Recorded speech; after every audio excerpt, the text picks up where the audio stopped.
Madam એક એનડીપીએસનો ગુનો દાખલ કરવામાં આવ્યો છે. એ વિગત શું છે? આરોપી કોણ છે? ડ્રગ્સ ક્યાંથી આવ્યું હતું? કઈ રીતે પકડાયો? ગઈકાલે ગાયકવાડ હવેલી પોલીસને એક બાતમી મળી કે એક વ્યક્તિ નામે સૌરભ જોશી ઉર્ફે જંબો એ નશીલા પદાર્થની ડિલિવરી કરવા માટે ગીતા મંદિરથી જમાલપુર ફાયર બ્રિગેડ ખાતે આવી રહ્યો છે. તો પોલીસે એ બાબતે વોચ રાખી રેડ કરી એ આરોપીને અટક કર્યો. તો એની પાસે આશરે 7.7 ગ્રામનું MDMA ડ્રગ્સ મળી આવ્યું અને આ સમગ્ર કાર્યવાહી NDPS એક્ટ હેઠળ કાયદેસર રીતે જે પ્રમાણેની જોગવાઈઓ છે એને આધીન કરવામાં આવી હતી.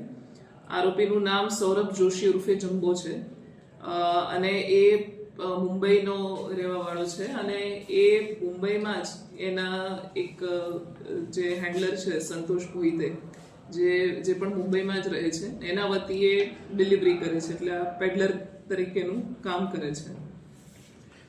કોને આપવા આવ્યો હતો ડ્રગ્સ અને ક્યાંથી લાવ્યો હતો? એ જે ડ્રગ્સ જે છે એ જેને આપવા આવ્યો તો એની પણ અત્યારે તપાસ ચાલુ છે અને મુંબઈમાંથી આ સંતોષ ભોઈતે નામનો જે સપ્લાયર છે એની પાસેથી આ ડ્રગ્સ લાવ્યો હતો. આરોપીઓના ગુનાહિત ઇતિહાસની પણ હાલ તપાસ ચાલુ છે. મતલબ 31st ને લઈને આ આવ્યો હતો કે રેગ્યુલર આવતો હતો કે શું પ્રાથમિક વિગત કોઈ? હાલ પૂરતું એવું જણાવ્યું છે કે આ પર્ટિક્યુલર ડિલિવરી માટે આવ્યો હતો, પરંતુ છતાં પણ એ બાબતે અમારી તપાસ ચાલુ છે અને 31 ડિસેમ્બરના અનુસંધાને જે સઘન ચેકિંગ કરવામાં આવે છે અને પોલીસ ફિલ્ડ ઉપર આવા પ્રકારના તમામ અસામાજિક તત્વો વિરુદ્ધ જે કાર્યવાહી કરી રહી છે એનો પણ એક આ ભાગ છે. અગાઉ પહેલા ક્યારે ડિલિવરી માટે આવેલો હતો કે પહેલી વાર આવ્યો?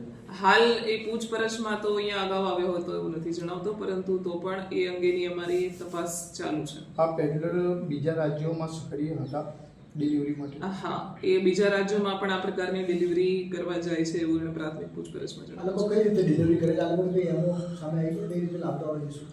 એની પણ હાલ તપાસ ચાલુ છે. હાલ ટેલિફોનિકલી એ એકબીજા સાથે સંપર્કમાં હોય છે અને ટેલિફોનિકલી કોન્ટેક્ટ થતા ડિલિવરી કરતા હોય છે એવું ધ્યાને આવ્યું છે. મુંબઈથી કઈ રીતે આવ્યો તો અહીંયા કઈ રીતે લાવ્યો તો કઈ ખ્યાલ આવે?